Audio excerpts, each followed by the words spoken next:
آپ نے سنا ہے کہ صحابہ کرام میں عام اموات کے سماع میں اختلاف ہے، لیکن انبیاء کے سماع میں اختلاف نہیں ہے۔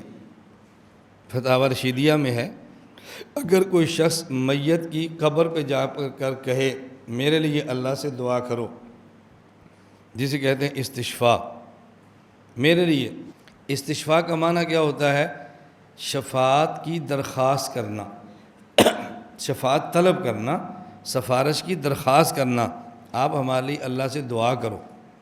حضرت گنگوئی رحمہ اللہ فرماتے ہیں اگر کوئی پوچھے، یہ سوال ہے کہ ایک قبر پر میت سے یہ کہنا ہمارے لیے دعا کرو جائز ہے؟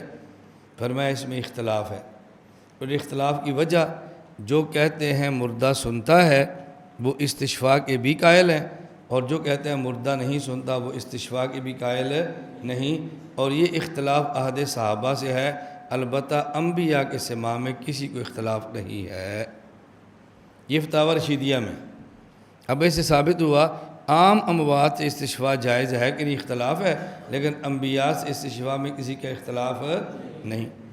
میں یہ سمجھا رہا تھا کہ عام اموات کا سماع عہد صحابہ سے اختلافی کیوں ہے؟ کیوں اختلافی ہے؟ اس کی وجہ کیا ہے؟ نبی کا سماع اختلافی نہیں ہے، صحابی کا عام آدمی کا سماع یہ اختلافی کیوں ہے؟ میں نے آپ سے کہا اگر موت کے بعد کی زندگی سمجھ نہیں ہے تو نیند کو سمجھو۔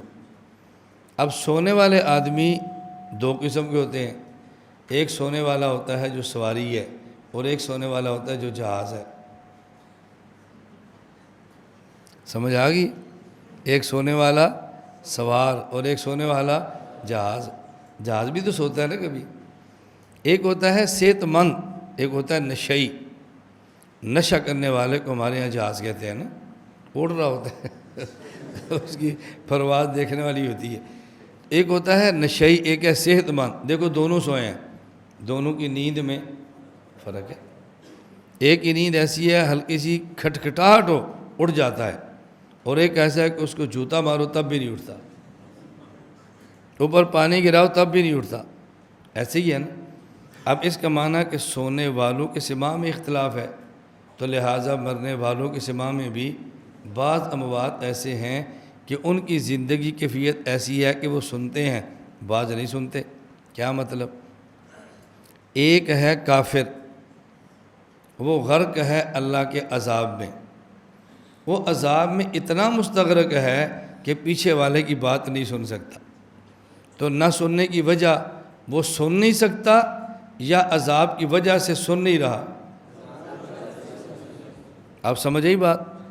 اب دیکھو آپ بات میری سن رہے ہیں، میں بیان کر رہا ہوں، یہاں 10 لڑکے کھڑے کر دو، اللہ گلا شور مچائیں، شور، آپ نے کہنا یار بس کرو بس کرو، سبق سمجھ نہیں آ رہا، آواز نہیں آ رہی، کہتے ہیں نا۔ اب بتاؤ آپ کو سبق سمجھ نہیں آ رہا، کہ آپ سمجھ سکتے نہیں ہیں یہ شور کی وجہ سے نہیں سمجھ رہے؟ اب یہ نہیں کہیں گے کہ بچے شور کریں تو سمجھنے کی سننے کی سمجھنے کی صلاحیت ختم ہو جاتی ہے۔ صلاحیت ہوتی ہے لیکن ایک عارضہ ہوتا ہے کہ بچے شور کر رہے ہیں۔ ایک کافر کیوں نہیں سن رہا؟ وہ پھنسا ہوا ہے، ٹھکائی ہو رہی ہے، سنے گا کیسے؟ ایک بندے کو کان پکڑا کے اوپر سے جوتے مارو اور دوسرا پوچھے تیرا نام کیا ہے؟ وہ جو ٹھک ٹھک اوپر سے اس سے جان چھوٹے گی تو بتایا گیا نا نام کیا ہے۔ اچھا مومن ہے قبر میں، وہ مشاہدات الہیہ میں مستغرق ہے، کیوں نہیں سن رہا؟ مشاہدات تجلیات الہیہ کے اندر ہے، اس لیے نہیں سن رہا۔ تو نہ سننے کی وجہ وہ سن نہیں سکتا یا کوئی عارضہ ہے؟ تو بعض حضرات نے دیکھا کہ سن سکتا ہے، انہوں نے کہا مردے سنتے ہیں۔ بعضوں نے یہ دیکھا کافر ہو یا مومن، کافر مشغول عذاب میں ہوگا اور مومن مشغول اللہ کی رحمتوں کے اندر ہوگا، لہذا وہ نہیں سنے گا اس وجہ سے کہ نعمتوں کے مزے لوٹ رہا ہے، اور یہ نہیں سنے گا اس لیے کہ عذاب کے اندر پھنسا ہوا ہے۔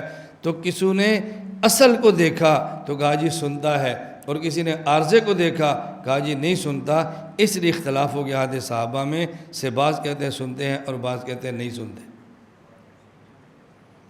اب دیکھو اختلاف کو سمجھنا کتنا آسان ہے، کوئی مشکل نہیں ہے۔ لوگ کہتے ہیں کیوں اختلاف ہے؟ یہ ہے اختلاف کی وجہ، اس وجہ سے اختلاف ہے۔